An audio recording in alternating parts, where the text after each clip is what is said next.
Illegally detained Vice Chairman of All Parties Hurriyat Conference, Shabbir Shah, has expressed concern over killing and arrest of youth and harassment of women and children in the ongoing coordinated search operations by Indian troops in occupied Jammu and Kashmir. Shabbir Shah, in a message from New Delhi's infamous Tihar jail ahead of Laylatul Qadr, observed on 27th night of Ramadan, appealed to the Kashmiri Muslims to remember all martyrs in their prayers on the occasion. He said, as a result of the sacrifices of these martyrs, Kashmir issue has taken center stage at all global platforms. He pointed out that the Kashmiri martyrs have fulfilled their responsibilities and it is now up to the people to safeguard their sacrifices through march on the path to freedom with unity, magnanimity and determination.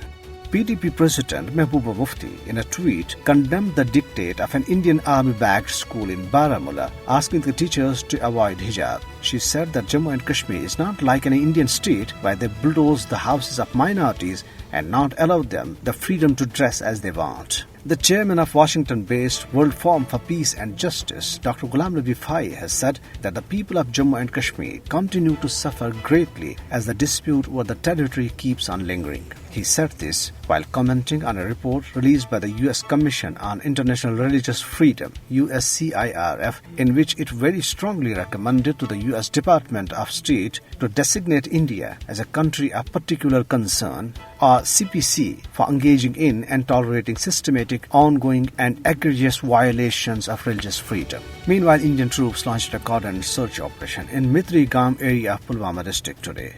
Indian Army has said that an encounter has ensued during the operation in which one Army trooper was injured.